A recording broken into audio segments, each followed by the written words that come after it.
ఇలా కులాలు లేవు, మతాలు లేవు. హిందువులు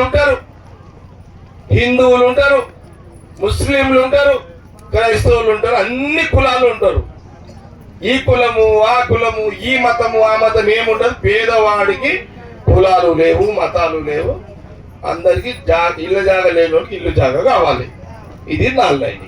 ఓకే, కాబట్టి ఇప్పుడు ఇక నేను ఎంట్రీ అయినా ఇక స్టార్ట్ చేస్తున్నా పని.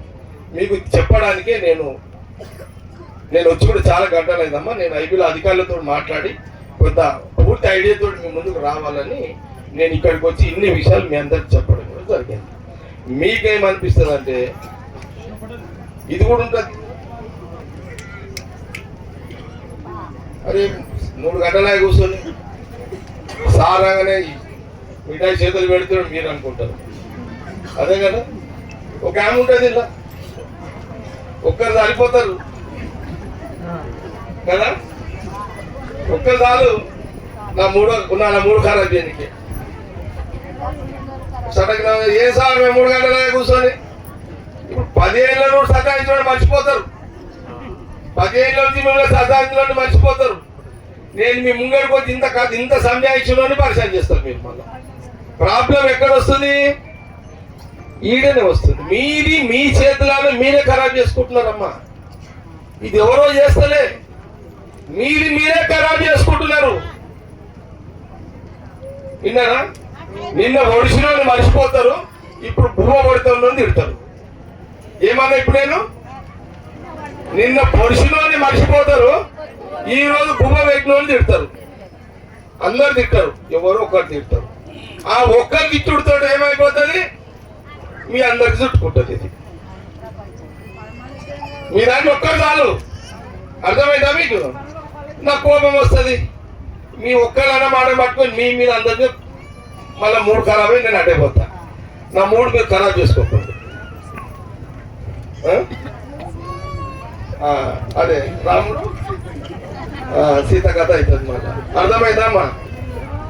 నేను ఎందుకు ఇంత ఓపికతో చెప్తున్నంటే, ప్లాటు ఇది చూడమ్మా, ఒక ప్లాటు మీకు ఒక పేదవాడికి మీకు ఒక ప్లాట్ వస్తే నీకు నెలకు ఇప్పుడు ఊళ్ళో కిరాయి ఎంత? 3000, 4000, 5000. ఓకే, నీకు నేను ప్లాట్ ఇస్తే నీకు ఒక 3, 4, 5,000 రూపాయలు పచ్చాస్తుంది. సగటు మనిషి అది పెట్టుకొని మీకు చెప్తున్నా, మళ్ళీ మీకు చెప్తున్నా, మీరు ఫీల్ కావద్దు. నేనేం చెప్తున్నా అంటే, నెలకు 1,00,000 రూపాయలు సంపాదించడైనా సరే, నెలకు 1 కోటి రూపాయలు సంపాదించడైనా సరే, నెలకు 10 కోట్ల రూపాయలు సంపాదించడైనా సరే, నెలకు 10,000 రూపాయలు సంపాదించడైనా సరే, వాడు తినేది 100 రూపాయలే రోజు. వాడు 100 రూపాయల కంటే ఎక్కువ తినడు. తింటాడా మేడం? నువ్వు ఎంత తింటావు రోజుకి? ఈమె రోజు 2 రొట్టెలు తింటుంది. ఈమె తినాలనుకుంటే రోజు కోడి తినొచ్చు కదా, తినగలుగుతారా? సౌలత్ ఉన్నాయి కదా ఈమెకు. రోజు 1 కోడి తినే సౌలత్ ఈమెకు ఉన్నది. తినగలుగుతారా? తినలేదు. అదే జీవిత సత్యం. విన్నారా? అదే జీవిత సత్యం. అందుకే నేనేమన్నా, నెలకు 10,000 సంపాదించోడు 5,000 కిరాయి బచాయిస్తే ఆ 5,000 10,000 పిల్లల చదువులకు పనికొస్తుంది, మంచిగా పనికొస్తుంది. అంతకంటే నేను చెప్తున్నా కదా, అంతకంటే ఎంత పెద్ద కోటీశ్వరుడైనా వాడు అసలు మనమే నేనే బెస్ట్. ఇంకా కంసకం బుద్ధి పుడితే కోడిని తింటాం. ఇప్పుడు మనం తింటామా లేదా? కోటీశ్వరుడు కోడి తినడు. యాద పెట్టుకోండి మీరు. కోటీశ్వరుడు కోడి సమస్యలే తినడు. ఎవరైనా కోటీశ్వరుడు ఎవరైనా ఉంటే నీ దగ్గరకు మన దగ్గర రమ్మని చెప్పు. కోడి తింటే చలో ఏదంటే చేద్దాం. కానీ బుద్ధి పుడితే మీరు తింటారు, నేను తింటా. అది మనకు అరుగుతుంది. అర్థమైందా?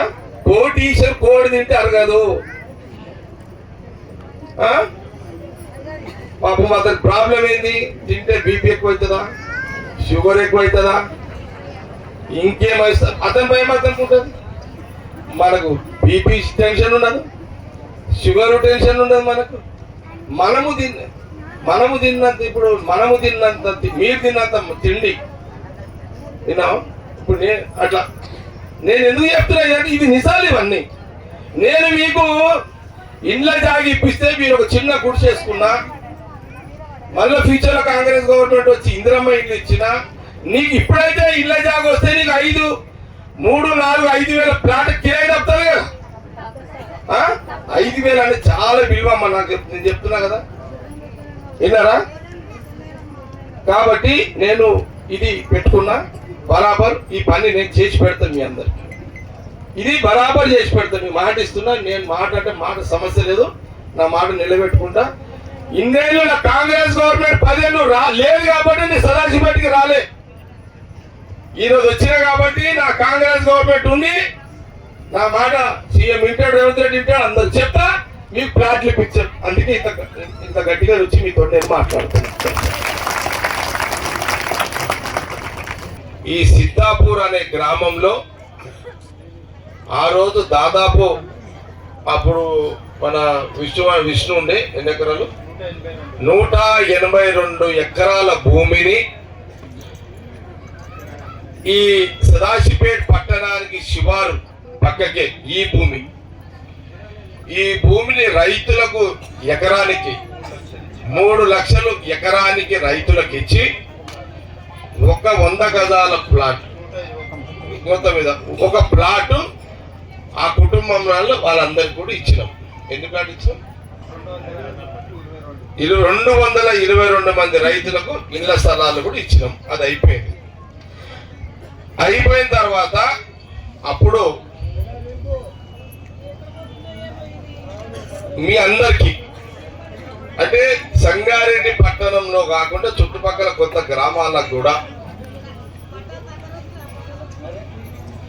మీ అందరికీ ఇళ్ల జాగాలు ఇదే జాగాలో ఈ మీటింగ్ జాగాలో 2013లో రైతులకు డబ్బులు ఇచ్చి వాళ్ళకు ప్లాట్లు ఇచ్చి వాళ్ళకు దగ్గర భూమి కొని మీకు ఇళ్ల జాగాల కోసం ఒక్కొక్కరికి 80 గజాల చొప్పున ఇళ్ల స్థలాల సర్టిఫికెట్లు నేను ఇవ్వడం జరిగింది. ఇదే భూమిలో 5,300 మందికి ఇచ్చిన.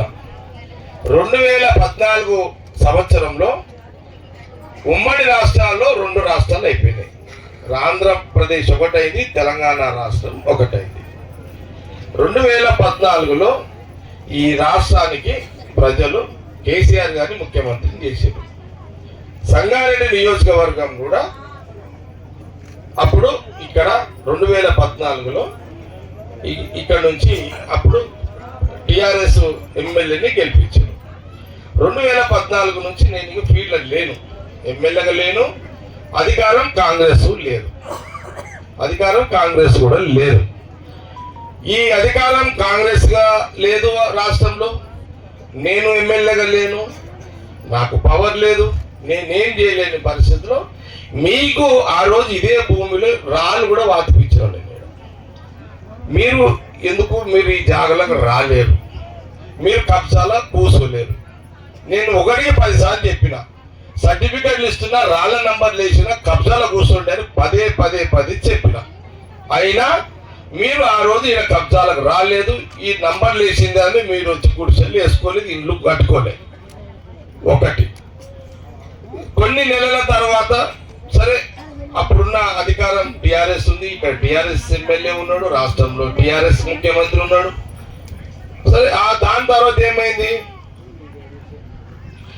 మీరు ఎవరో కొందరు ఈ జాగా మీదకి వస్తే అప్పుడున్న టిఆర్ఎస్ గవర్నమెంట్ మిమ్మల్ని ఇక్కడ నుంచి పోలీసులను బట్టి ఎలగొట్టారు. నాకు అప్పుడు ఎవరు చెప్పారు, సిద్ధాపూర్ విష్ణు వచ్చిండు, అరుణ్ ఉన్నాడు, చిరువల్ అన్న అరుణ్ వచ్చిండు, వీళ్ళందరూ వచ్చిండు, నా దగ్గర సత్తన్న వచ్చిండు, వీళ్ళందరూ వచ్చారు.